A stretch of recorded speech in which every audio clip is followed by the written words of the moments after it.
ఐదేళ్లకోసారి అధికారం మారుతుండడం ప్రజాస్వామ్యంలో సర్వసాధారణం. అయితే రాష్ట్రంలో ఒక పార్టీ, స్థానిక సంస్థల్లో మరో పార్టీ అధికారంలో ఉంటే అనేక రాజకీయ అంశాలు తెర ముందుకు, తెర వెనుక చోటు చేసుకుంటాయి.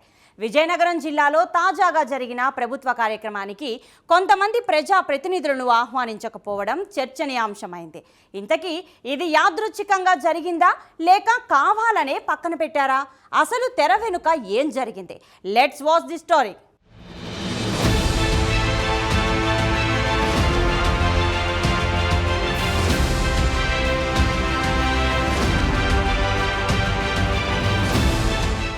పాలకులు మారుతున్నప్పుడు ప్రాధాన్యతలు మారుతుంటాయి. సంక్షేమ కార్యక్రమాలు, కొత్త కార్యక్రమాల రూపకల్పనలో అధికార పార్టీ తనదైన ముద్రను కోరుకుంటుంది. ప్రజలకు చేరువయ్యేందుకు నాయకులు చేసే ప్రయత్నాలు తరచుగా గమనంలోకి వస్తుంటాయి కూడా.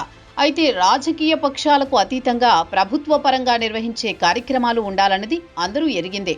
ఎటువంటి కార్యక్రమాలకు ఆహ్వానితులకు సంబంధించిన ప్రత్యేక ప్రోటోకాల్ ఉంటుంది, ప్రాధాన్యత క్రమం ఉంటుంది. అయితే అసలు ఆహ్వానమే లేకపోతే సమస్య తలెత్తుతుంది. విజయనగరం పట్టణంలో నిర్వహించిన ఓ కార్యక్రమం అటువంటి చర్చకే తావిచ్చింది.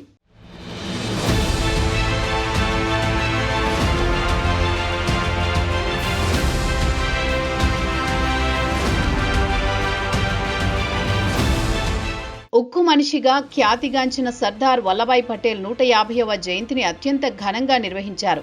పట్టణంలోని పోలీసు శిక్షణ కళాశాల నుంచి బాలాజీ జంక్షన్ వరకు ర్యాలీ సాగింది. అయితే ఆ కార్యక్రమంలో కొంతమంది ప్రజాప్రతినిధులను భాగస్వాములుగా చేయకపోవడం రాజకీయ వర్గాల్లో చర్చకు దారితీసింది. సోషల్ మీడియాలో సైతం ఆసక్తికరమైన కామెంట్స్ కనిపించాయి. కార్యక్రమానికి సంబంధించిన ఆహ్వాన పత్రంలో జిల్లా పరిషత్ చైర్మన్ మజ్జి శ్రీనివాసరావు, నగరపాలక సంస్థ మేయర్ విజయలక్ష్మి పేర్లు లేవు. మంత్రి Kondapalli Srinivasarao, MP Kalisetti Appalanaidu, MLA Aditi Gajapathiraju, collector Ram Sundar Reddy, SP A R Damodar పేర్లతో పాటు తూర్పు కాపు సంక్షేమ అభివృద్ధి corporation chairman Palavalasa Yashaswini, BJP జిల్లా అధ్యక్షుడు యు రాజేష్ పేర్లు ఆహ్వాన పత్రంలో ఉన్నాయి. మై భారత్ విజయనగరం పేరున ముద్రించిన ఈ ఆహ్వాన పత్రికలో ఎక్కడా కూడా జిల్లా పరిషత్ చైర్మన్ పేరు గాని, మేయర్ పేర్కొనలేదు. దీంతో ఆయా వర్గాలలో చర్చ ప్రారంభమైంది.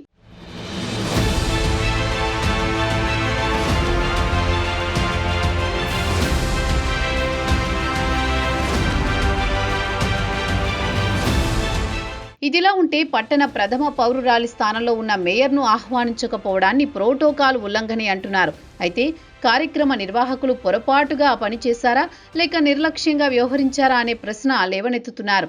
ఎందుకంటే అటు జడ్పీ చైర్మన్ మజ్జి శ్రీనివాసరావు గాని, ఇటు మేయర్ విజయలక్ష్మి ఇద్దరు వైసీపీకి చెందినవారే కావడం ఈ చర్చకు తావిచ్చింది.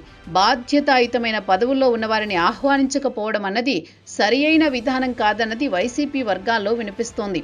కావాలనే పక్కన పెట్టారనుకుంటే దీని వెనుక ఎవరి ప్రమేయం ఉండే ఉంటుందన్నది వారి వాదన. మీడియా సమావేశంలో జడ్పీ చైర్మన్ను ఇదే అంశంపై ప్రశ్నించినప్పుడు ఆయన స్పందిస్తూ తమని పిలవడానికి భయపడతారేమో అంటూనే విషయాన్ని అధికారుల విజ్ఞతకే వదిలేస్తున్నామన్నారు. మొత్తం మీద ప్రోటోకాల్ వివాదం రాజకీయంగా మారి ఆసక్తికరమైన చర్చకు అవకాశం ఇచ్చింది.